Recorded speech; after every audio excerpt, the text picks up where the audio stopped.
안녕하십니까. 그 어느 때보다도 길고 무더운 아주 힘든 여름을 보내서 그런지 요즘 일상에서 느껴지는 이 가을이 참 행복하다는 느낌이 드는 계절이 다가왔습니다. 네. 아침 저녁으로 선선한 기운이 느껴지고요. 그리고 무엇보다도 우리가 가을을 느끼고 있는 거는 주변의 색깔이 조금씩 그러니까요. 달라지고 있다는 네. 점이죠. 네. 아직은 한낮에 조금 덥긴 하지만 계절이 참 신기해요. 야외에 잠깐만 나가도 가을이 오고 있구나를 사실 느낄 수가 있잖아요. 맞습니다. 네. 사실 이맘때 뭐 황금 들녘만 봐도 마음이 풍요로워지거든요. 예, 그렇게 노랗게 익어가고 있는, 노랗게 변해가고 있는 가을 들녘을 보면은 정말 뿌듯함도 느껴지고요. 그쵸. 그리고 감사한 마음, 고마운 마음이 더 먼저 느껴지지 않나 싶습니다. 그래서 오늘 열려마당은요, 이런 고마운 마음을 전하고 싶은 그런 분들을 모셨는데 우리 지역 대표 농업인인 세 분과 함께하는 자리 마련을 했죠. 네, 오늘 어떤 이야기를 들려주실지 기대 많이 해주시고요. 먼저 함께해 주신 패널 두 분과 인사 나누겠습니다. 안녕하세요. 안녕하세요. 네. 반갑습니다. 올여름 유난히 길고 너무 더웠잖아요. 많이 더웠죠. 감독님은 가을이 왔다 이런 거 좀 실감하시나요? 저는 매년 가을이 오는 것을 어떻게 느끼냐면요. 야구 정규 시즌이 끝나면 가을이 오는구나 이런 걸 느끼거든요. 그렇죠. 네. 더군다나 이제 올해는 특히 기아가 이게 풍성한 수확을 거뒀지 않습니까? 그래서 이제 기대를 이제 마지막에 기대를 좀 하겠지만은 이 농부들은 여름 내 가꾸고 좀 뭐 이렇게 뭐 주고 해가지고 가을에 기다려지잖아요. 이렇게 뭔가 풍성한 걸 그래야 되는데. 지금 이 시점에 아마 마음이 제일로 부자가 된 분들이 농부들이 아닐까 저는 그렇게 생각이 들어요. 그렇죠. 예. 오늘 그래서 그런 얘기를 조금 들어보려고 합니다. 네. 저는 올해만큼 제가 가을을 기다렸던 적이 있나 싶을 뭐 다른 정도로 이유가 아니 뭔 일이 있는 건 아니고 너무 더우니까요. 가을이 왔으면 좋겠다. 그리고 우리 공연 때는 또 풍년이 왔네. 네. 요 노래를 한 100번 정도 부르고 남은 시간인데도 아직 한 번도 못 불렀다는 거. 그래서 찬바람이 살짝 부니까 기분이 정말 좋더라고요. 이렇게 저도 가을을 기다리고 있는데 우리 농부님들은 얼마나 기다릴까라는 생각이 들고요. 오늘 아마 이 이야기를 통해서 우리의 인생사를 좀 듣지 않을까라는 기대를 해보고 좋은 말씀 기다리고 있겠습니다. 아니 그러면 나온 김에 한번 조금 해주시죠. 풍년이 왔네 한 번만 조금 하고 들어갈까요? 풍년이 왔네 풍년이 왔네 금수 강산에 풍년이 왔네 노래 한 소절, 소리 한 소절 제가 한번 들어가니까 확실히. 해볼까요? 뭘 또 하시는 됐어요. 아니 나 진짜 여니까 금방 할 것 같아요. 넣어주세요. 이렇게 가을의 느낌, 풍년의 느낌은 누가 생각해도 참 기분이 좋아지는 그런 계절이지 않나 싶습니다. 맞습니다. 자, 그렇게 넉넉한 마음으로 오늘 가을을 더욱더 풍성한 느낌으로 가을로 이끌어 주실 세 분과 인사를 나누도록 하겠습니다. 네. 여러분 큰 박수로 맞아주십시오. 어서 오세요. 반갑습니다. 네. 네. 시청자 여러분께 인사부터 좀 해주시죠. 자기소개. 예. 장수의 고장이자 친환경의 1번지 그리고 또 천만송이 장미축제로 유명한 곡성 석곡농협에서 온 백세민 조합장 한승주입니다. 반갑습니다. 예. 곡성에서 오셨고요. 예. 그리고 예. 반갑습니다. 문화와 예술의 고장 보배섬 진도에서 흥미를 재배하고 있는 박동준입니다. 어서 오세요. 반갑습니다. 멀리서 오셨습니다. 진도에서 오셨고요. 네. 안녕하세요. 영암에서 친환경 쌀기리를 재배하고 체험 농장을 운영하는 기리부인 박정윤입니다. 예, 만나서 어서 오십시오. 반갑습니다. 네. 근데 올해 이 뉴스를 보니까 비 때문에 특히 영암이나 이쪽 진도나 이쪽에 엄청나게 좀 피해를 많이 봤다는 그 뉴스가 나오는데 어떤가 모르겠어요. 걱정이 좀 주말에 돼요. 비 정말 많이 왔잖아요. 지난 주말에. 어떠십니까? 피해를 좀 보셨습니까? 어떠셨어요? 좀 피해는 없으셨어요? 저희 곡성은 3년 전에 엄청 큰 피해를 봤어요. 네, 그래서 하늘에서 이번만큼은 곡성은 때리지 말자. 그래서 살짝 피해 가신 것 같아요. 그래도 곡성은 다행입니다. 그나마 다행이었습니다. 그나마 다행이고요. 그리고 진도 지역은 어떤가요? 네, 진도에는 이번 주말에 한 400mm가 가까운 비가 그러니까요. 많이 왔죠. 내려서 주말에도, 예. 시간당 최고 많이 온 게 135mm 정도 내려가지고 특폭우라 해가지고 특폭우. 예, 특폭우라 해가지고 상당한 피해들이 발생하고 침수 농가들도 또 침수 과정도 많이 있습니다. 그래서 지금 계속 복구 작업 중인데 또 이번 촬영 때문에 이렇게 출연하게 됐습니다. 아, 개인적으로도 지금 복구 작업을 하고 계신가요? 예. 뭐 배추밭이 만 평 넘게 지금 경작을 하는데 거기가 다 쓸려가지고 아이고. 다시 다 보식을 하고 있습니다. 배추 작업. 그래서 한 20명 정도 어제 사가지고 하고 오늘 또 지금 하고 있는데 예, 저만 빠져나왔습니다. 오늘 뭐 쌀 얘기를 하겠습니다만 요즘 배추값도 워낙 많이 그러니까요. 올랐는데 거기다 배추를 저기 재배를 하고 계시는데 큰 피해를 입었군요. 예. 자, 배추 목판이 지금 없어가지고 한 판에 2만 원 정도까지도 막 판매가 거래가 되고 배추 한 통에 2만 2천 원까지 그러니까요. 시중에서 걱정이네요. 거래된다고 이렇게 예. 지금 뉴스에 나오시고 흥미는 괜찮습니까? 흥미는 이번에 침수됐는데 뭐 바로 물이 빠져가지고 괜찮습니다. 네. 다행입니다. 자, 그리고 박정윤 씨는 예, 영암은 어떠신- 괜찮나요? 이제 저는 피해가 없는데 영암에도 피해가 많습니다. 영화 비 많이 왔죠. 네. 어느 지역이나 맞아요. 가장 농민 여러분이 그런 자연재해 피해를 가장 먼저 체감하지 않나 싶기도 합니다. 예. 네. 아무쪼록 피해 복구 잘 빠른 시간 내에 피해 복구 잘 이루어졌으면 좋겠습니다. 예. 그나저나 저희가 전남 지역을 대표하는 세 분의 농업인을 오늘 모셨다고 말씀을 드렸는데 세 분 다 농업인이긴 합니다만은 지금 하고 계신 일들이 조금씩 다르다고 들었어요. 네. 먼저 곡성의 한승준 조합장께서는 곡성 쌀 홍보를 위해서라면 때와 장소를 가리지 않는다. 어디에서나 나타난다라고 하는데 이게 무슨 얘기인가요? 예, 사실은 농협이나 또 우리 농협에서 조합원들이 이제 선출을 조합장을 합니다. 그런데 제일 중요한 것은 농산물 판매예요. 저는 정말로 우리 농가들이 판매에 부담이 없이 농사를 지을 수 있도록 뭐 조합장 사무실도 사무실이지만은 일단은 무슨 박람회나 또 품평회 이런 데 있으면은 언제든지 달려갑니다. 제일 중요한 게 농산물 판매라는 것은 제가 조합원이 저한테 주신 지상의 목표라고 생각을 합니다. 뭐 이야기를 잠깐 들어도 네. 홍보의 진심이라는 생각이 그렇죠. 들어요. 네. 예. 박동준 씨하고 또 박정희 씨도 아마 또 많은 분들에게 선보이고 싶어서 이 자리에 함께 해주셨을 텐데 박동준 씨 오늘 어떻게 좀 홍보에 자신 있으신가요? 뭐 행복한 마음으로 네. 저는 항상 농업에 임하고 있습니다. 우리가 농사를 짓다 보면 자연 재해도 많고 어려움이 보이지 않는 어려움들이 많습니다. 그렇지만 그것을 잘 극복하고 정말 행복하게 또 그냥 나누고 즐기고 그냥 이렇게 봉사하고 이런 삶으로 네. 그냥 삶을 살아가고 있습니다. 오늘 또 진도 흥미를 얼마나 또 자랑을 많이 해주실지 기대를 또 하도록 하겠습니다. 네. 박정윤 씨는 오늘 애써 키운 농작물법, 뭐 6차 산업도 말씀을 해주셨는데 뭐 그런 것들 오늘 홍보하기 위해서 나오셨는데 어떤 마음이신가요? 네, 저는 청년 농부를 대표해서 그리고 여성 농부를 대표해서 어떻게 생활하고 있고 어떻게 열심히 살고 있는지 한번 홍보해 보도록 하겠습니다.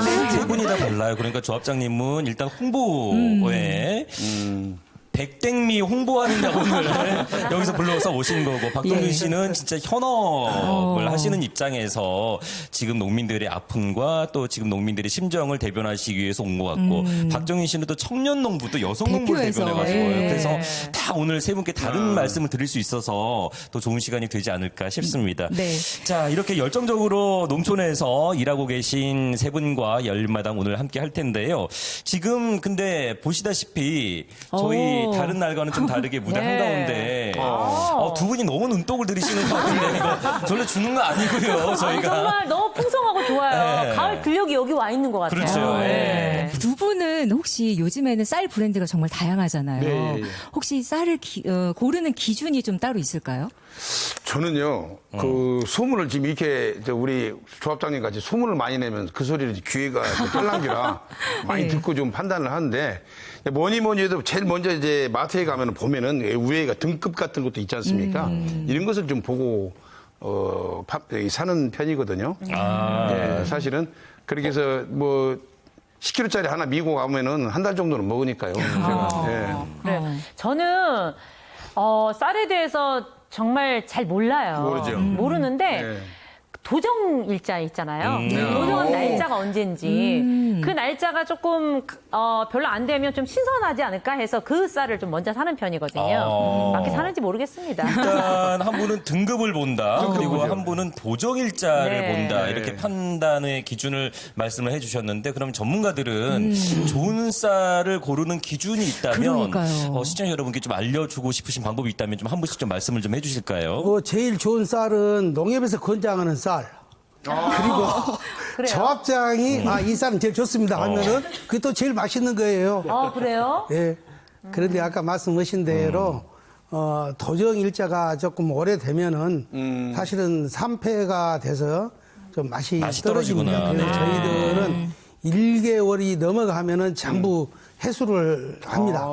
사실은 6개월 돼도 그렇게 크게 그 미질에는 크게 영향을 미치질 않습니다만은 소비자들이 아까 우리 김산옥 씨께서 말씀하신 대로 도정일자를 보시고 이렇게 하는데 그 부분은 조금 더 아까 그 도정일자를 좀 유심히 보는 게 좋고 일단 한승윤 조합장께서는 김산옥 씨의 의견을 좀 존중을 해서 도정일자를 말씀을 해주셨고 그리고 도정일자 우리 제가 하나만 더 말씀드릴게요. 네. 단백질 함량을 보셔야 돼요. 단백질 함량이 낮을수록 맛이 밥맛이 좋습니다. 그게 무슨 말이냐면은 질소질, 쉽게 말해 비료 살포가 좀 많이 하는 그 쌀은 단백질 함량이 높아져 버려요.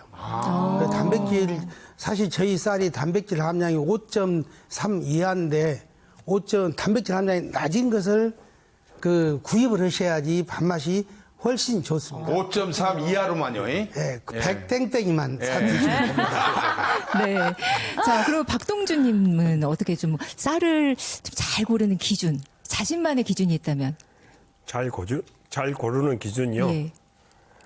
뭐 쌀이 이렇게 보면은 투명하고 또 맑게 이렇게 깨끗한 쌀들이 보면은 미질이 좋고 밥맛이 좋더라고요. 약간 그래서 희끗희끗한 거 말고 네. 투명한 게 오히려 더 좋다. 이렇게 쌀이 투명하지 않고 희끗희끗하고 이제 그 결미가 있는 이런 쌀들은 네. 아무래도 미질이 떨어지고 밥맛이 떨어지고 푸석푸석해지고 그런 게 좀 보이더라고요. 그래서 맑고 이렇게 투명한 그런 그런 쌀을 고르면 밥맛이 최고일 것 같아요. 자, 그러면은 우리 박정윤 씨께서도 청년의 입장에서 네. 제가 청년이긴 하지만 또 두 아이의 엄마입니다. 그럼 또 엄마 입장에서 쌀 고르는 것도 중요하네요. 예. 저는 그 영암에서 계속 자랐기 때문에 시골에서는 모든 음식이 풍부하잖아요. 네. 그래서 입이 좀 군수 입맛이다라는 말을 많이 들어요.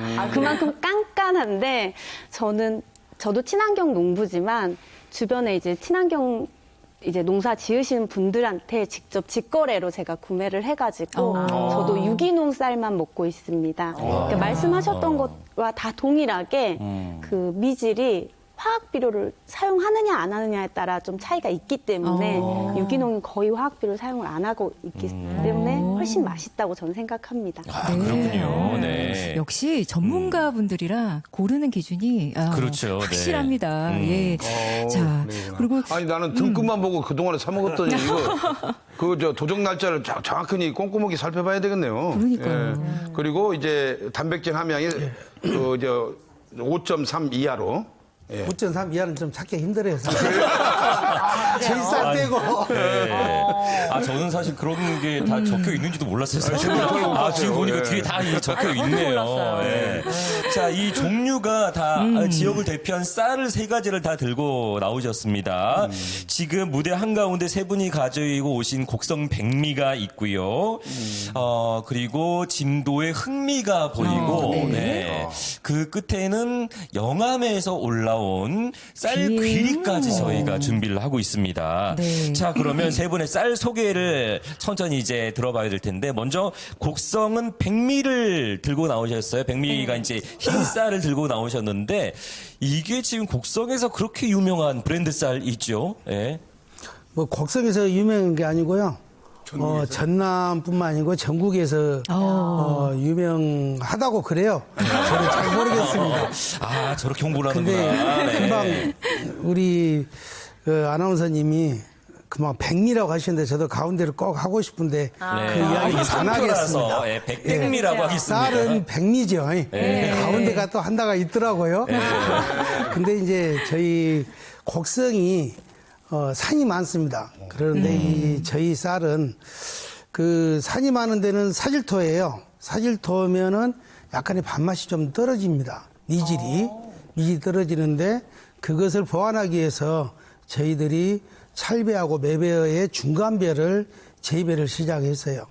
그런데 이제 우리나라의 육종 기술이 많이 발전했습니다. 거의 일본 수준하고 거의 대등하게 이렇게 발전을 해왔는데 이제 거기에 또 그 미질은 거의 비슷한데 저희들이 이제 누룽지 향이 납니다.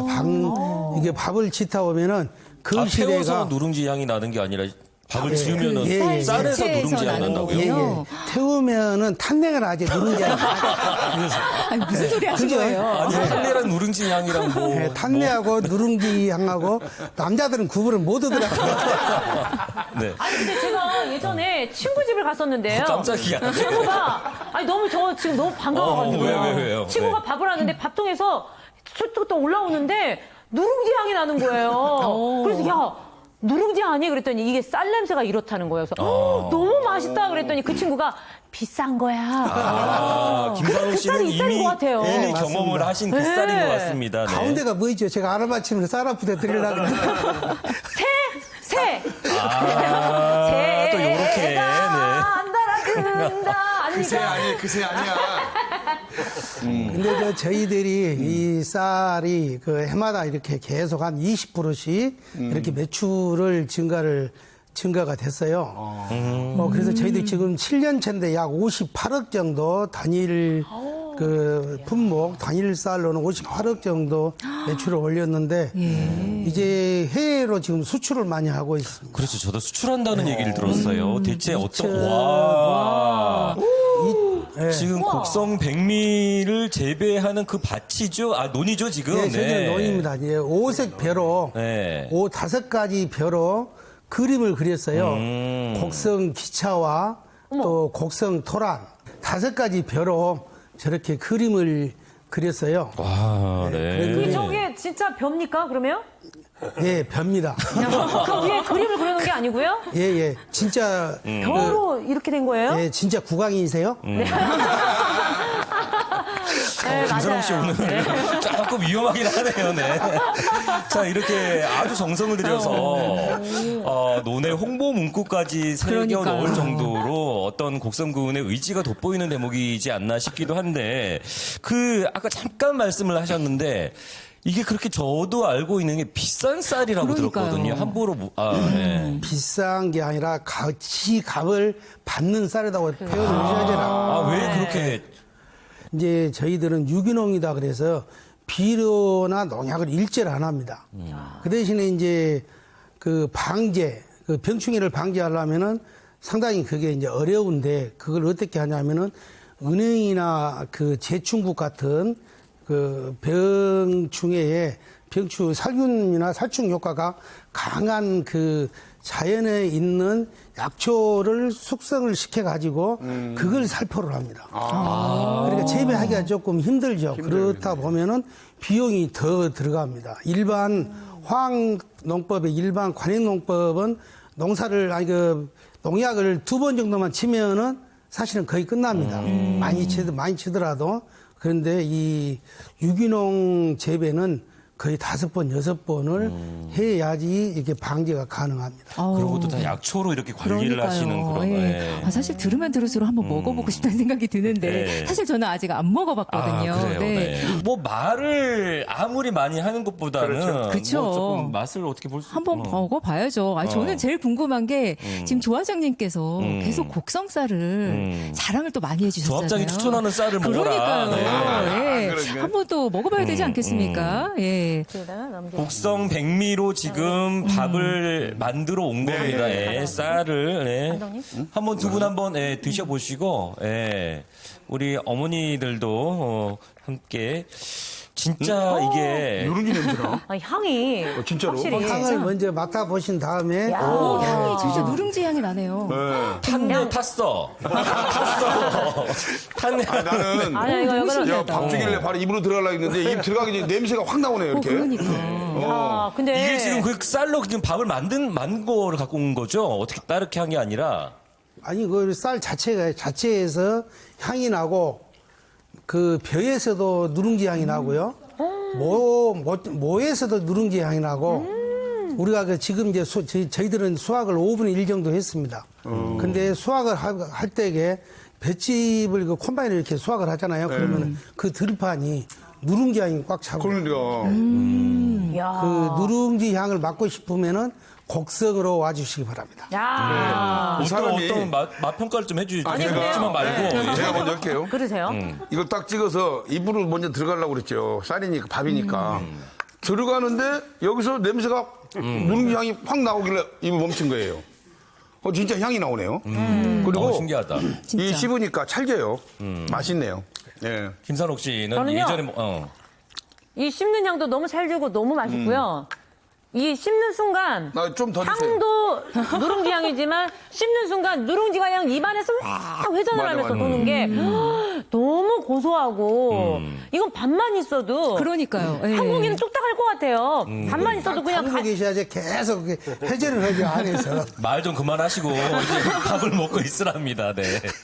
아무튼 네. 자, 이번에는요, 저희가 또 진도의 흥미를 만나볼 차례인데, 예. 진도의 흥미도 참 기대가 많이 됩니다. 네. 박동준 씨, 소개 좀 부탁드릴게요. 진도 흥미.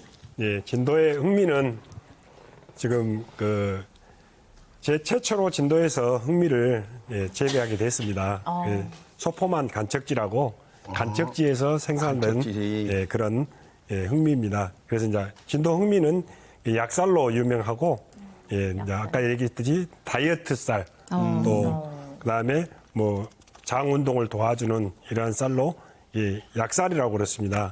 그렇기 때문에 흥미를 많이 드시면 안 됩니다. 약은 많이 드시면 안 됩니다. 그래서 적당하게 작곡으로 이렇게 해서 밥에 얹어서 작곡으로 드셔야 되고 아니 예. 홍보를 하려고 하는데 흥미를 많이 먹지 마라고 하면은 그만큼 이것도 그 배이유를 잘해야 된다는 말씀이시죠? 배유를 흥미를 잘해서 맛있게 먹으려면 맛있게 드시려면은 흑미와 백미와 배이유를 해야 되는데 이제 다이어트 쌀이라고 해서 우리가 이제 잡곡밥을 해 드시는 분들이 흥미를 넣어서 이렇게 드셔야 되고 그다음에 잡곡밥이나 현미쌀을 드시는 분들은 약쌀이기 때문에 오래 씹어야 되기 때문에 소량을 먹어야 됩니다. 많이 못 먹습니다. 그래서 적게 먹기 때문에 다이어트가 자동으로 되고 오래 씹어 먹기 때문에 배변 활동이라든가 또 장내의 활동들을 돕고 항암 효과도 있어가지고 안토시아닌이나 이런 것들이 있어서 시력에도 좋고 그다음에 항암 효과라든가 이런 염증 제거에도 좋다고 그렇습니다. 그래서 진도 흥미를 많이 드시라고 권장하고 싶은데 적당히 드셔야 된다는 것을 얘기 지금 드리고 흥미 재배 현장이네요. 오. 저기가 이제 송가인 마을이 보이는 송가인 도로가 보이는 그 소포만 각적지입니다. 저기가 올해는 어떻게- 앵무리 마을이 마을이 살짝 보이는. 올해는 수확이 좀 괜찮은 편이신가요? 예년에 비해서 올해는 풍작이라고 그렇습니다. 날씨가 너무 고온이다 보니까 네. 수확률이 또 떨어진다고도 합니다. 결실을 또 못 해가지고. 진도는 뭐 여러 가지 유명한 것이 많은데 흥미가 또 이렇게 그러니까요. 유명하다는 것을 오늘 또 배워가고 네. 그 잡곡밥에 사실 좀 많이 들어가는 게 이제 흥미인데 두 분은 평소에 흥미를 조금 섞어서 잘 드시나요? 어떠신가요? 예, 제가 밥을 합니다. 제가 직접 밥을 하는데요. 아니 밥 하는지 안 물어봤어요. 아니, 내가 하니까 안다, 이 드시냐고. 말이야. 예. 하니까 알지. 하니까 아는데, 말씀하세요. 저는 이제 잡곡이나 여러 가지, 지금 이 세 가지의 모든 것을 이렇게 쌀이 예를 들어서 오면은 한 주먹씩 이렇게 규류하고 흥미하고 이렇게 한 주먹씩 넣어서 이렇게 넣거든요. 다른 것들 같이 넣어서 하시는구나. 같이 넣어서 이게 밥을 쓰는데 아까 말씀하신 대로 흥미를 많이 넣으면은요 딱딱해지고 밥이 그럴 수가 있으니까 적당히 넣는 것이 밥맛을 효력을 내는 데는 최고입니다. 아주. 저는 이 흥미 맨 처음 나왔을 때 기억나세요? 그 맨 처음에 진짜 완전 신세계였거든요. 밥이 어떻게 꼬매? 근데 너무 맛있는 거예요. 그때 정말 완전 신세계였고 지금은 너무 많이 애용을 하고 있는 게요. 밥통에 밥을 해놓으면 하얀 밥은 금방 누리끼리해져요. 근데 흑미를 해놓으면 감쪽같이 오래가네. 2, 3일은 가네. 그렇게 아무리 좀 늦게 먹어도 오래된지 잘 몰라. 네. 그래서 흑미를 저는 자주 사용합니다. 김성욱 맛도 씨는 좋고. 살림을 잘 못하는 걸로 일단 네. 네. 근데 금속임을 위해서 흑미를 사용하시는 분이었습니다. 네. 네. 살림 잘 못해요. 저희가 근데 아까 그 사진을 보니까 뭐 약간 그 벼 색깔이 조금 검은색이 나는 예. 것 같기도 그럴 수 하더라고요. 있나요? 네. 이 앞에도 있습니다만 검은색 앞에 뭐 있어요? 네. 벼가 음. 벼 색깔도 검습니다. 아, 그래요? 지금 이 앞에 있는 게 흑미인가요? 여기 저기서 안 나라 보이는데 색깔이 조금 이 검다. 앞에가 있어요. 와, 신기하다. 저거. 네, 맞아요. 좀 검은색이. 그러네요. 야, 흑미 벼는 저 처음 보네요, 오늘. 그러니까요. 와. 저게 그러니까 논에 가서 보면은 조금 농사를 잘못 지은 게 아니라 저거는 흑미다라고 이제 아셔야 되는 거예요. 모르는 예. 사람 같은 경우에는 아유 이거 벼 오늘 농사 흉년이네 이러겠어요. 그렇죠. 나락 색깔이 꼬뭇꼬뭇한 거면은 그러니까요. 병충해 걸리지 않았나 생각을 하는데 태아부르지 않냐. 벼를 태워버렸다. 자, 이 흑미로 만든 밥을 또 저희가 네. 그냥 먹어보도록 하겠습니다. 아니, 근데 뭐 흑미가 뭐 다 똑같은 흑미지 않을까 싶기도 한데. 네. 김성한 감독님께서는 워낙 그 삼시세끼를 밥을 드신다고 하니까 일단 그 쌀에 대해서는 일가견이 좀 있으실 것 같아요. 예. 한번 어떠세요, 맛이? 근데 이제 이게 아까도 말씀하셨듯이 비율을 잘 해야 된다는 이유가 이 흑미가 많이 들어가게 되는 밥이 퍼석퍼석해지거든요. 이게 지금은 아주 비율이 좋아요. 맛있어요. 지금. 왜 이렇게 쫀득쫀득하지? 네, 쫀득쫀득해요. 진짜 쫀득쫀득하면서 그 맞아요. 중간중간에 씹히는 흑미가 오독오독 씹히니까 너무 맛있어요. 맞아요. 그것을 10번씩 씹어서 넘기세요. 그 오독오독 씹히는 씹히는 거를. 거죠. 예, 그래야 돼요. 그래야 그 다이어트가 된다잖아요. 나같이 그냥 그러니까요. 넘기면 안 된다고요. 그러니까 저도 이게- 좀 오래 씹어야겠네요. 쫀득쫀득을 한데 알갱이 터지는 그런 느낌이 있거든요. 그러니까요. 맞아요. 예. 이게 무슨 이유 때문일까요? 그게 이제 그 현미로 해가지고 그 우리가 도정을 하기 때문에 그 백미보다는 그 껍질에 있는 영양소들이 있잖아요. 예, 그리고 이제 안토시아닌이라든가 여러 가지 영양소들은 대부분 쌀의 껍질에 있습니다. 그래서 이제 아까도 얘기했듯이 약쌀이라고 이렇게 얘기를 하고 또 잡곡밥이나 백미밥에 이렇게 조금씩 해서 약을 드시는 그러니까 겁니다. 저는 약을. 그게 좀 궁금한 게 흑미를 무조건 많이 넣는다고 좋은 것도 아니고 이 정도의 맛이 나려면 흑미를 그쵸. 어느 정도나 넣어야 될지 그 양을 알고 계실 것 같아요. 왠지. 그러니까 우리가 이제 4인분 정도 예. 기준에서 밥을 한다 했을 때 예. 이렇게 손으로 좀 적당량 이게 많이 하지 말고 이렇게. 더 맞아요. 이 정도 살짝 하면 적당량을 알려달라는 적당량. 살짝 주먹을 진 듯한 정도의 한 2숟갈 정도 이런 정도 양을 거기다 배합을 하면은 맛있는 밥이 될 수 있습니다. 잘하셨어요. 네, 그러니까요. 맞아요. 내가 이렇게 주먹을 딱 져가지고 딱 이 정도에서 딱 넣으니까 딱 적당히 예, 맞더라고요. 이렇게 많이 하면은 예, 푸석푸석하니 자신감이, 또 네. 아, 근데 씹히는 이게 게 너무 흑미를- 많으면 또 이렇게 깔았고 이렇게 못 드시는 분들이 많아요. 그래서 적당량을 드셔야 톡톡 터지는 맛을 느끼면서 맛있게 드실 수 근데 있습니다. 그 톡톡 터지는 그 식감이 너무 좋거든요. 네. 그래서 네. 이 흑미를 이용한 어떻게 좀 활용한 그런 음식들도 많을 것 같아요. 예, 그래서 흑미를 어떤 이용, 건- 예. 예, 흑미를 이용해서 이제 케이크도 만들고, 예, 빵도 만들고, 뭐 요즘 흑미떡 막 드셔보셨는가 예. 모르겠는데, 흑미떡을 이렇게 만들어가지고, 뭐 이렇게 콩고물이라든가 이런 데다가 묻혀가지고 먹으면 진짜 고소하고 영양가도 맛있습니다. 좋고. 네. 자, 지금까지는 이제 진도에서 올라온 흑미를 저희가 맛을 봤고요. 이번에는 영암으로 가보겠습니다. 오래 기다리셨습니다. 지금 막 소개하고 싶어가지고 막 들쑥들쑥 하시는데 영암에서 귀리쌀을 만나볼 텐데요. 사실 귀리쌀 하면은 그렇게 일반적이진 않았는데 일단 우리 또 시청자 여러분을 위해서 쌀귀리와 겉귀리에 대해서 알아야 된다라고 말씀을 하셨어요. 조금 전해주실까요? 알려주실까요? 일단 쌀귀리 자체도 생소하신데 겉귀리 뭐 종류가 여러 가지인가라고 생각을 하실 수 있어요. 근데 이건 품종이고요. 간단하게 설명하면 수입한 귀리 다 겉귀리고요. 우리나라 국내에서도 있는 것도 있습니다. 걷길이는 거의 가곡이나 원래 옛날로 돌아가면 이제 전쟁 때 말 사료로 사용을 했다가 우리 보리도 그렇잖아요. 원래는 이제 그런 것처럼 하는데 이제 장수 국가들이 알고 봤더니 뭐 귀리를 먹었네 이렇게 해가지고 슈퍼푸드부터 해가지고 귀리가 유명해지기 시작했고요. 이제 우리나라에서 그런데 그 걷귀리는 먹기에 조금 거부감이 있어요. 밥에 넣고 먹으면 솔직히 지금 보시는 시청자분들 중에 귀리 맛없던데 귀리 불려야 되잖아 라고 불려도 맛없던데 이렇게 생각하신 분들은 다 걷귀리를 드셨다고 생각하시면 되고요. 쌀귀리는 밥할 때 같이 이렇게 흑미처럼 같이 씻어가지고 밥 잡곡으로 안 치시면 되는 거고요.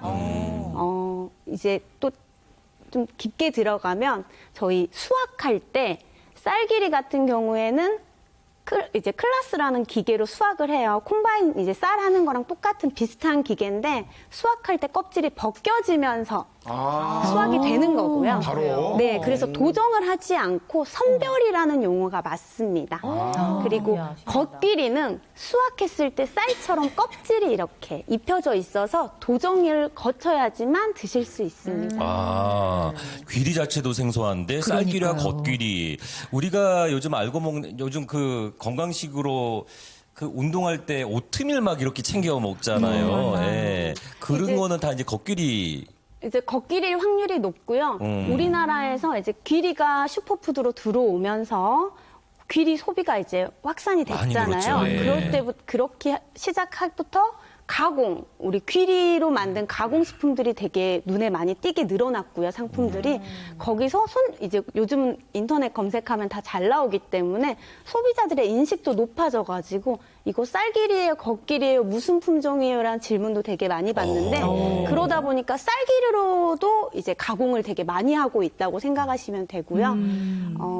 이제 좀 그 귀리 특성이 또 말씀드리면 이제 성인병 예방, 뭐 인슐린 작용을 하고 성장기 어린이한테 좋고 이렇다 보니까 요즘 엄마들 이유식 많이 하잖아요. 집에서 정성 들여서. 근데 이상하게 수입산 오트밀이라고 적힌 오트밀 귀리가 오트밀입니다. 맞아요. 네, 근데 귀리를 넣으실 생각은 안 하시고 수입산 오트밀 구매하셔가지고 그거 이제 압착 귀리라고 하는데 그거 넣으셔서 또 이유식을 하시더라고요. 그럼 박경윤 씨가 가지고 나오신 귀리는 쌀귀리인 거죠? 네, 이걸 쌀귀리. 직접 재배하시는 네, 거? 제가 그래요. 그러면 본인의 쌀귀리 자랑을 조금 자랑 좀 해주시면 더 해주세요. 조금만 더 예. 붙여주신다면. 저희는 황토 땅에서 귀리를 재배를 하고 있고요. 저는 논이 아닌 밭에서 귀리를 처음 시작을 했고 그렇다 보니까 친환경 유기농을 하기 위해서 그 친환경 유기농이 밭에서는 여름 하계작물은 그 제초제를 많이 해야지만 밭작물이 되는데 지금 화면으로 나오는 저게 박정윤 씨. 네, 맞습니다. 밭이라고 해야 되나? 논이라고 해야 되나? 밭이에요. 밭이에요. 네. 밭이다 보니까 저 되게 특이하다. 그러니까 귀리를 일반적이랑 너무- 완전 다르네요. 네, 이 귀리 농사 짓기 위해서 하계작물을 하지 않습니다. 뭐 수입이 높아서 그러냐? 절대 그렇지 않고요. 저만의 자부심을 위해서 저는 친환경 유기농으로 건강한 먹거리를 재배하고 있다라는 자부심만으로 이렇게 하고 있습니다. 대단하시네요. 네. 그러니까요. 저희가 이제 그 쌀기리를 사실 또 맛을 또 안 볼 수가 없잖아요. 전 사실 그렇죠. 오트밀을 네. 많이 먹어봤는데 지금 직접 또 지으신 그 쌀기리를 가지고 저희가 좀 시식을 좀 해보고 싶은데요. 시식은 이번에는 제가 직접 네. 가공한 100% 귀리 분말로 만든 귀리 우유고요. 네. 이제 미숫가루라고 생각하시면 미숫가루. 되세요. 귀리 미숫가루. 네, 맞습니다. 너무 맛있겠다. 네, 예. 드셔보세요. 귀리로 만든 미숫가루. 냄새는 미숫가루 냄새가 나는데. 친환경 유기농 100% 귀리입니다. 다 됐어요? 저기. 네. 정말 고소하네요. 며칠 전에 가공한 귀리예요.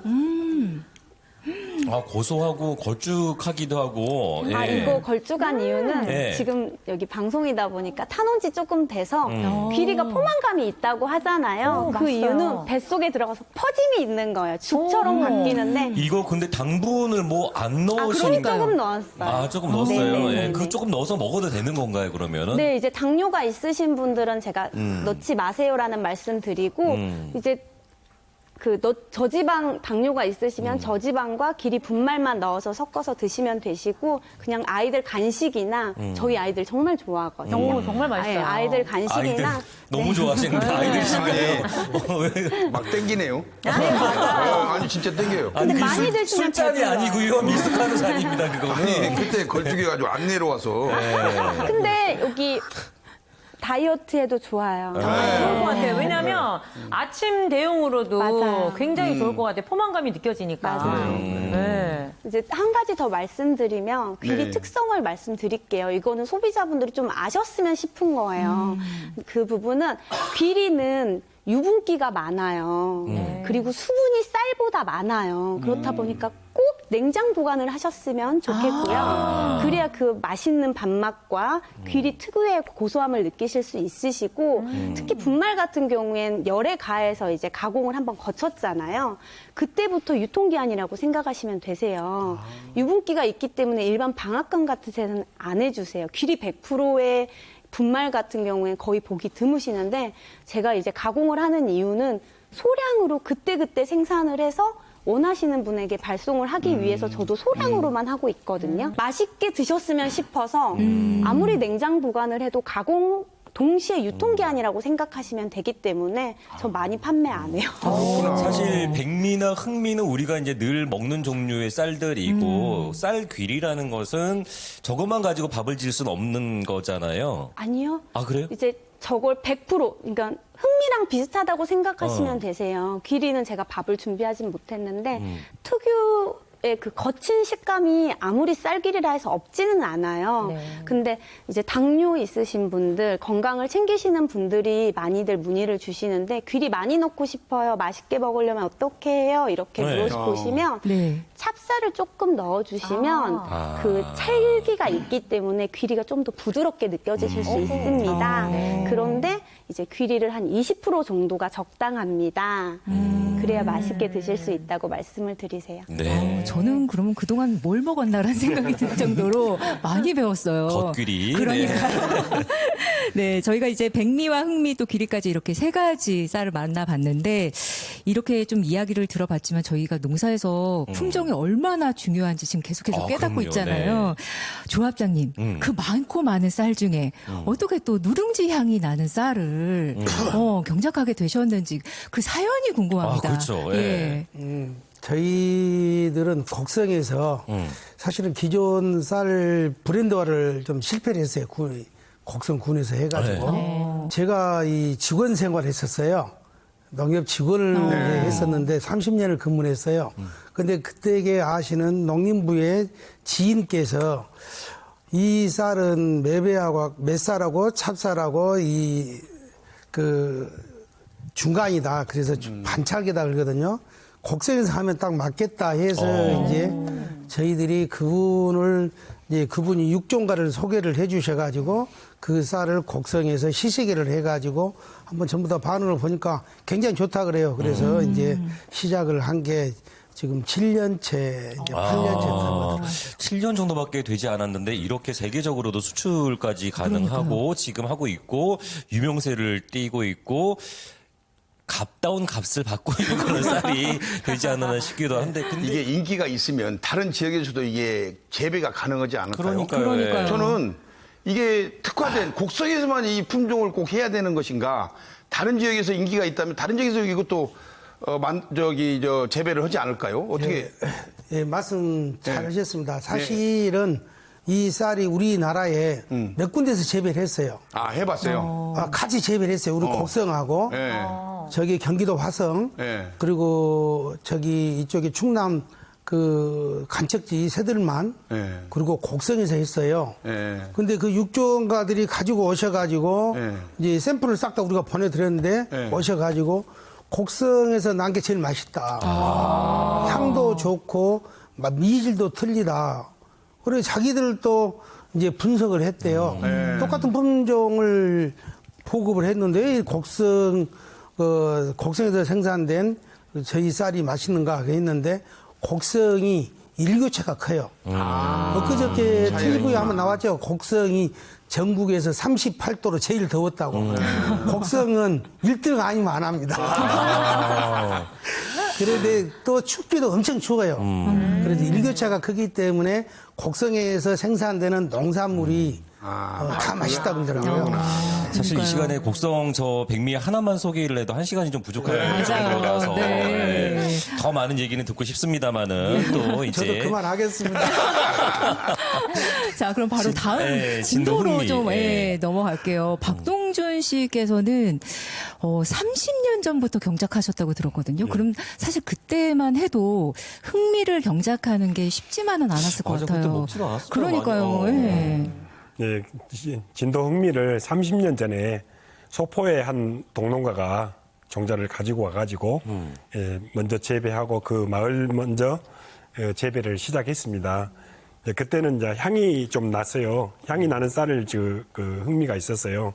그 흥미를 지금도 재배를 하고 있는데 예, 향이 이제 시간이 지나면 좀 퇴색이 되더라고요.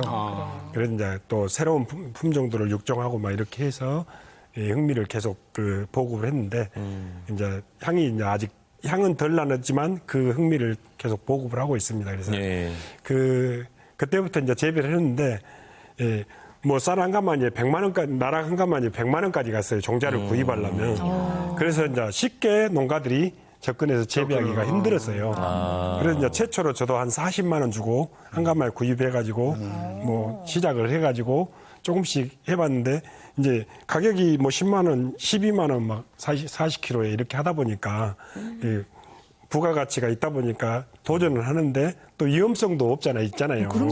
이거를 누가 또 안 먹어버리면. 그렇죠. 그래서 이제 농협이라든가 또 진도 흥미 단체에서 계속 진도 흥미를 홍보하고 또 가공이라든가 뭐 술도 만들고 떡도 만들고 여러 가지 음료도 만들고 이런 것들을 가공품들을 개발해서 이제 농협에서 적극적으로 홍보도 하고 이렇게 해서 이제 진도 흥미가 좀 알려지게 되는데요. 그러면 그 쌀을 재배하는 면에서 경작하는 면에서는 어떤가 일반 다른 쌀에 비해서?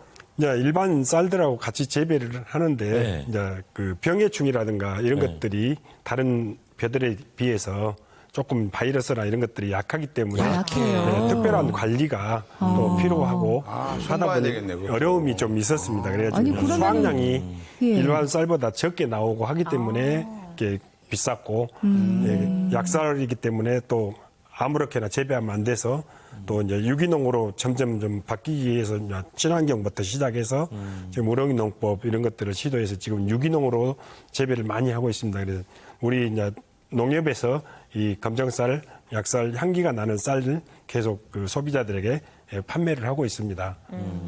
그럼 진도에서는 흥미를 재배하는 농가들이 꽤 많이 있나요? 그러니까 진도가 흥미가 전국 생산량의 40%를 차지한다는 것입니다. 40%요? 이제 전국에서 지금 종자들이 다 퍼져가지고 전국에서 재배를 하지만 진도에서 생산된 쌀이 그래도 원조고 어찌게든지 향이라든가 맛이라든가 이런 것들이 예, 다른데 뭔가 토지라고도 뭔가 좀 맞나요? 이제 토질이고 이제 간척지고 이제 땅이 이제 비호가다 보니까 진도가 그래도 유명하고. 보호배섬이라 해가지고 상당히 진도는 땅이 비호가고 다른 농산물들도 예, 맛이 뭔가 다르다라고 이렇게 소비자들이 많이 얘기합니다. 그러면은 백미 흰쌀을 쌀려면은 곡성 저기를 지역을 확인하시고 네. 검정쌀 흥미를 사시려면은 진도 진도, 네. 진도가 이렇게 유명한지 몰랐는데 그러니까요. 진도를 네. 확인하시면 될 거고 쌀 길이는 영암 쌀 길이 얘기를 좀 들어보도록 하죠. 네. 이것도 어떻습니까? 아까 뭐 잠깐 말씀을 해주셨는데 아까 그 밭이라고 말씀을 해주셨는데 일반 그 농사에 비해서 손이 많이 가긴 하죠. 저희는 이제 쌀과 흑미처럼 하계작물이 아니고 저희 동계작물이기 때문에 이제 병충해나 뭐 이렇게 친환경을 하기에는 좀 쉽다고 생각을 하시면 괜찮을 것 되고요. 제가 이 쌀 귀리를 처음 재배하게 된 게 아니 무슨 청년 농부 여성이 할 수 있겠어? 이렇게 생각하실 수 있는데요. 제가 요걸 처음으로 이제 시작하게 된 계기가 저희 아버지가 당뇨가 심하신데 이제 주사도 맞으세요. 그래서 너무 걱정이 되는데 말씀을 안 들으세요. 왜 우리 대한민국 아빠들이 이렇게 말을 안 들어? 말이야. 이제 과자도 드시고 아이스크림도 드시고 떡도 쏟으시고 되게 안 좋거든요. 못 끊지, 그럼 어떻게 끊어요, 그거를. 그래가지고 네. 뭐 이제 못 먹게 하니까 숨겨놓고 몰래 드시는 거예요. 그래서 어떻게 하지 할까 하다가 그래 차라리 말리지 말고 몸에 좋은 걸 좀 더 챙겨드리자 해가지고 인터넷에서 검색해서 구매한 귀리가 걷길이어서 왜 이렇게 맛이 없어 몸에 좋다는데 이제 제 생각으로 그런 거예요. 그래가지고 다시 검색을 했더니 가까운 곳에 귀리 친환경 쌀귀리가 있네 해서 그럼 내가 심어봐야겠다 해가지고 소량으로 처음에 심은 거예요. 저희 1000평만 했는데 처음이잖아요. 네. 또 에피소드가 있어요. 오. 이제 쌀 농사 지으시니까 아세요. 통백이 밑에도 묶어야 되는데 저희는 통백을 잡으라길래 그냥 잡은 거예요. 안 묶고. 그래서 잡아서 그대로 이제 건조로 가야 되는데 건조를 알겠어요. 도정하러 간 거예요. 건조 과정을 거쳐야 되는데. 네, 아이고. 그래가지고 갔더니 어머 아가씨 이거 왜 갖고 왔어요? 그래서 저 오늘 수확했어요. 생각 바로 잘라가지고 바로 갖고 와서 가는 줄 도정해달라고. 알고. 네, 그래가지고 되게 웃긴 그리고 바로 이렇게 다 건조하러 갔더니 밑에도 안 묶고 왔어 이러시는 거예요. 정말 이제 그런 에피소드가 있었는데. 정말 초짜부터 시작을 하셨네요. 제가 좀 네. 맨땅에 헤딩을 좋아해요. 네, 아니 근데 이렇게 음. 농사를 내가 직접 해봐야겠다라고 생각한 것도 대단하시고 그걸 또 실행에 옮기신 것도 진짜 대단하신 것 그럼요. 같아요. 근데 제가 행동파예요. 행동력이 정말 오늘 생각하면 오늘 오후 안에 끝내야 되고 해봐야지. 성격이. 저는 그냥 후회하지 않아요. 그냥 해본 다음에 후회를 하더라도 해봤으니까 후회하지 말자라는 좀 가치관을 갖고 그러면은 후회하실 일이 없었던 것 같기도 합니다. 왜냐하면 지금까지 하고 계시는 거 보면 소득 면에서도 짭짤하지 않았나. 어떤가요? 좀 솔직히 좀 말씀을 좀 해주시죠. 쌀귀리가 이제 저희- 경쟁력, 가격 경쟁력이 좀 있습니까? 가격이 이제 흑미나 뭐 다른 작곡보다는 쌀보다는 좋을 수는 있는데 수확량이 많이 떨어져요. 제가 작년 올해 벌써 3년 차 저희 동계 이제 봄쯤에 비가 많이 왔잖아요. 네. 그래서 수확량이 확 떨어져서 3분의 1 정도가 됐어요. 주변에 작년과 올해 귀리를 처음으로 가격이 좋다 하니까 시작을 했던 분들이 다 손발을 들었어요. 이럴 바엔 나 쌀농사 더 잘할래. 이렇게 얘기를 하셨고 저는 하는 이유가 내가 시작을 했는데 나 귀리 부인인데 끝까지 해야지 이런 마음도 있지만 제가 이것만 하는 게 아니고 가공도 하고 상품 개발도 하고 저희 체험 농장도 운영하고 있기 때문에 근데 저희가 이렇게 세 분 이야기를 들어보니까 이게 농사가 그냥 짓는 게 아니에요. 그럼요. 네. 정말 대단하다는 생각밖에 안 드는데 이렇게 힘들게 지은 농사 이렇게 그 소비를 좀 진작시키기 위해서는 홍보를 또 많이 하셔야 되잖아요. 많이 알려야 되죠. 그렇죠. 네. 홍보의 신이 또 우리 조합장님 이렇게 자리에 홍보의 신. 해주셨잖아요. 네. 다양한 이벤트를 펼치셨다고 들었는데 그 중에 100세 미남 대회 이게 무슨 얘기일까요? 100세 미남 대회. 예, 저는 이제 아까 말씀드린 대로 쌀은 다 똑같은 쌀이라고 생각을 해요. 그러면 이제 무언가는 좀 스토리텔링을 해야지 네. 계속 똑같은 내 쌀 줬어 그거 해봤자 이것은 소비자들이 저 사람 장사꾼이다 생각할 거 아닙니까? 그래서 저희가 이제 2022년도에요. 누룽지를 만들었는데 누룽지 시설을 거기다 지었어요. 그래서 농협에서 직접 생산을 합니다.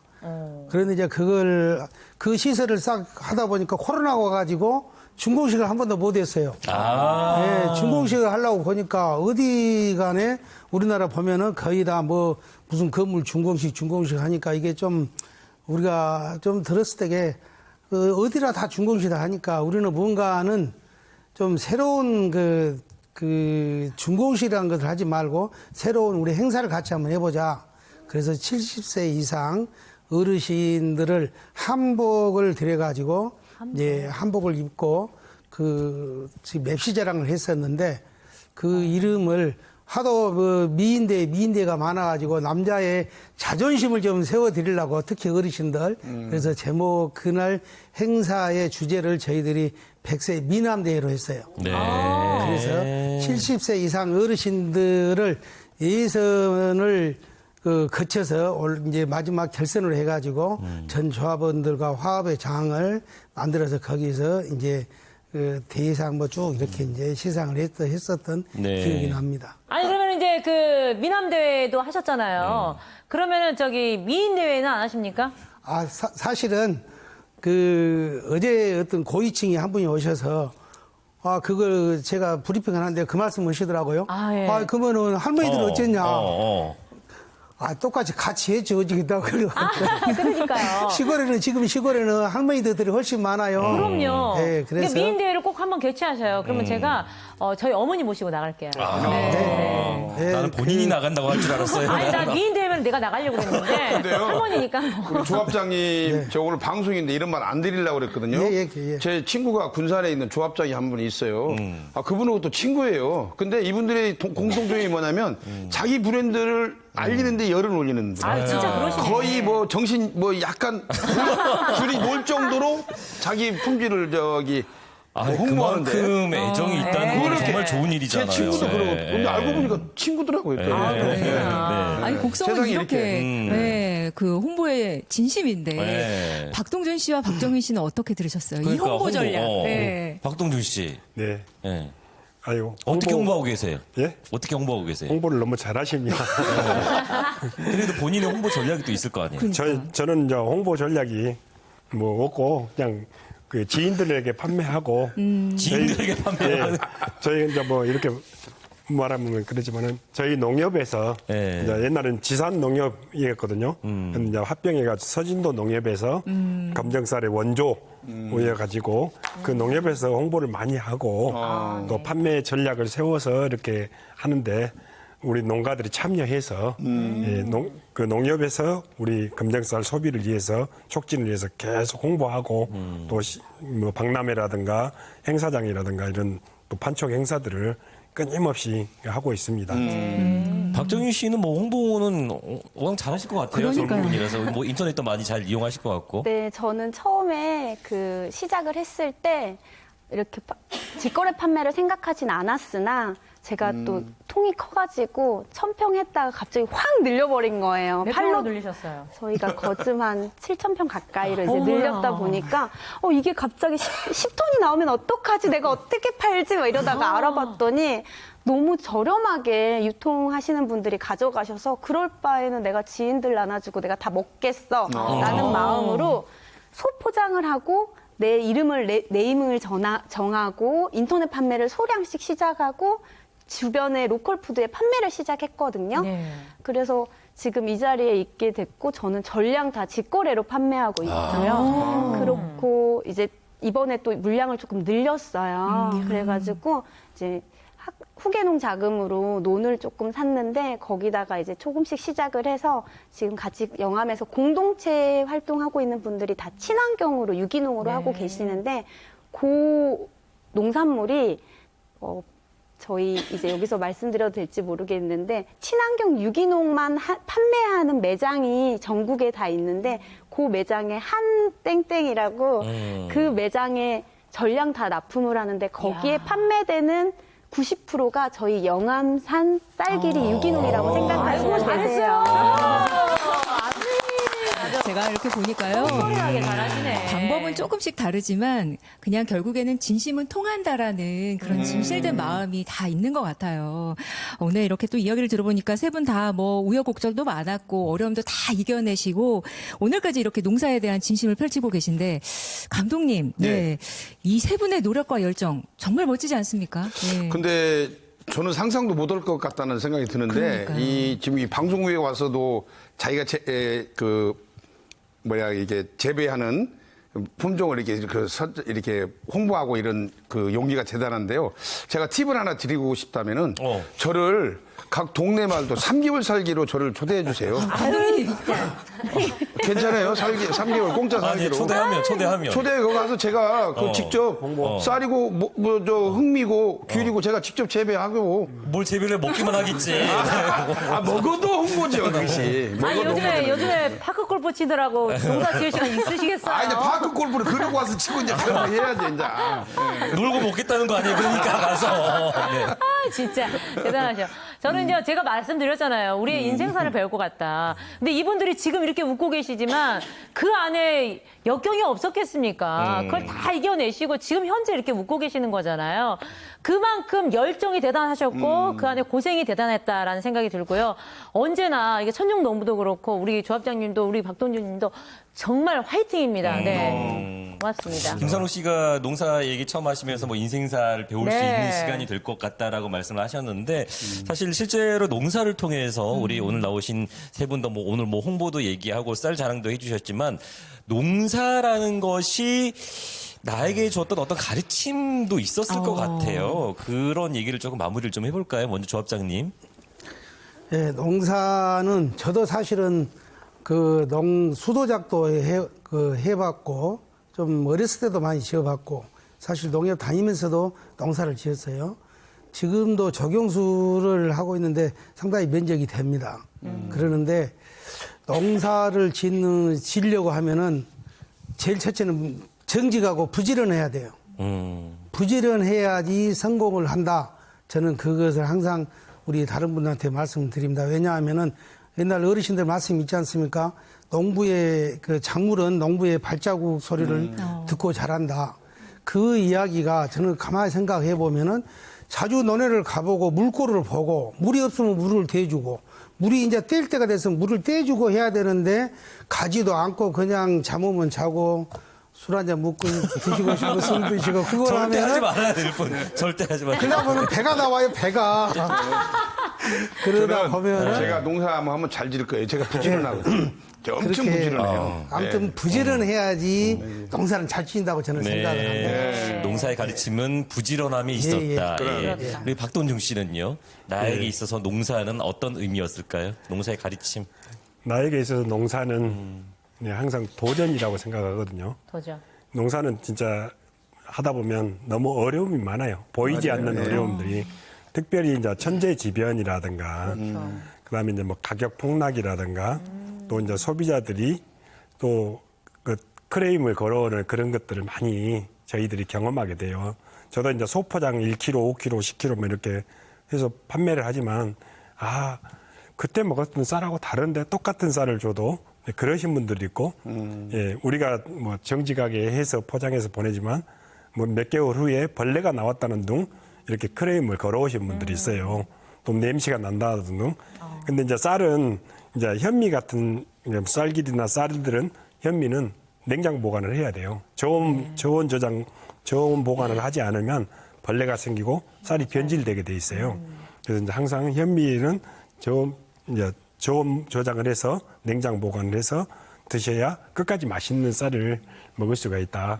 그리고 저는 이제 2012년도에 그 볼라벤 태풍 때 정말 어려움을 많이 겪었어요. 맞아요. 네, 뭐 1억 넘는 재산이 다 날아가 버렸어요. 제가 하우스를 지었는데 30일 돼가지고 거기 하우스가 다 날아가가지고 다 엿가락이 돼가지고 그걸 철거하는데 한 달 정도 걸렸어요. 그때 또 저희 아버님이 돌아가시고 저희 집이 지붕이 통째로 그냥 날아가가지고 그런 역경이 있었음에도 불구하고 수해를 겪게 되고 뭐 이렇게 됐는데도 여기서 자포자기를 해야 되냐. 어찌 보면 전 재산을 다 잃은 거나 마찬가지로 어려움이 있는데도 이것이 또 새로운 돌파구를 우리에게 주는 힘이 되겠구나. 그래서 이제 어떻게든지 사회 봉사활동이라든가 또 나눔을 농사를 짓다 보니까 나눔을 많이 합니다.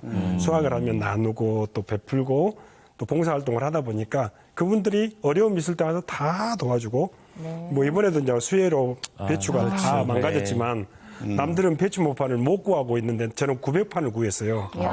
네, 150, 128공을 900판을 구했다니까 어디서 배추 모판을 구하냐. 그만큼 나눴던 것이 돌아오는 것이다. 이렇게 생각을 하거든요. 그래서 정말 대단하다. 나눔은 다시 돌아온다라는 것을. 그래서 나에게 있어서 농사는 도전이고 나눔이다라고 말씀을. 그렇게 저는 좌우명을 하고 정말 농사는 부지런해야 돼요. 진짜 구하기 어렵거든요. 저희들은 이제 월동 배추, 그러니까 겨울 배추 평소에 많이 나누시라고요. 네. 그러면 끝으로 박정윤 씨에게 있어서 농사는 나에게 이런 것을 가르쳐줬다. 이제 벼는 익을수록 고개를 숙인다는 것처럼 저에게 농사는 겸손이라고 생각을 합니다. 이제 말씀하신 것도 제가 다 느꼈던 부분인데 그중에 겸손을 선택한 이유는 이제 다르게 전 청년 농부잖아요. 도전하는 족족 조금 남들보다는 물론 열심히 했지만 좀 더 빠르고 쉽게 됐다라는 생각을 많이 갖고 있어서 내가 하면 되네? 난 좀 잘하는데?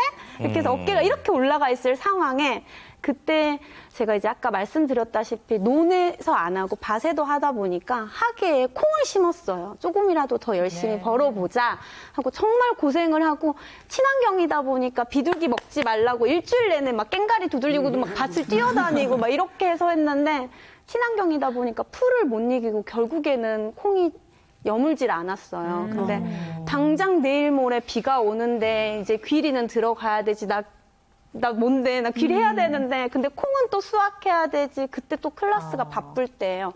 빨리 와주세요 해서 기다렸다가 왔는데 그냥 빼고 가시는 거예요. 이거 수확 못해. 로타리 쳐. 네. 저 그 자리에서 엉엉 울면서 엄마한테 엄마 이래서 아빠가 옛날에 농사 지을 때 술을 많이 드셨나 봐. 너는 술 먹지 말아라 이러시면서 진짜 많이 울었는데 울 시간이 솔직히 없어요. 저는 그때 지인들이 이제 정말 친한 분들이 그때 다 바쁠 때인데 3억 5천짜리 기계 2대가 들어와서 3시간 동안 그 풀 콩을 갈고 제가 새벽 1시에 그분들 가시는 거 보고 집에 와서 또 1시간 울다가 울 시간 없다. 언제까지 울고 있을 거야. 새벽 5시에 일어나서 이때부터 열심히 다시 살자 해가지고 비료 뿌리고 아빠랑 귀리 뿌리고 해가지고 그런 것도 몇 차례 있었어요. 그러니까 아버지가 이랬구나. 내 맘대로 안 되는 건 농사구나. 더 겸손해야겠다라는 생각을 많이 하고 있습니다. 오늘 이렇게 열린마당은 풍요로운 가을을 맞아서 곡성의 백미 그리고 진도의 흑미, 영암의 쌀귀리까지 저희가 함께 할 수 있는 시간이었는데 그러면서 농사 얘기를 들어봤는데요. 이 세 분의 말씀을 들어보니까 진짜 농사는 그냥 되는 게 아니라 정말 부지런함 그리고 도전의식 이런 것들이 결실을 맺는 게 그렇죠. 예, 결과로 나타나지 않나 싶습니다. 세 분 덕분에 정말 농사에 대한 애환 잘 들었고요. 올해도 올가을에도 풍요로운 결실 얻으시길 기대하겠습니다. 오늘 함께해 주셔서 고맙습니다. 고맙습니다. 감사합니다. 고맙습니다. 박수 좀 쳐드리죠. 네. 네, 올해 여름이 너무 더워서 농사 짓는 분들이 정말 그 어느 해보다도 힘드셨을 텐데 또 수해도 입기도 하고 그래서 예년에 비해서 수확량의 기대에 미치지 못하는 그런 곳들이 많아요. 맞아요. 네. 이럴 때일수록 우리 농산물 좀 많이 애용 좀 해주시기 바랍니다. 네. 자, 열린마당 오늘 순서는 여기까지고요. 저희는 다음 이 시간에 찾아뵙도록 하겠습니다. 함께해 주신 여러분 고맙습니다. 고맙습니다.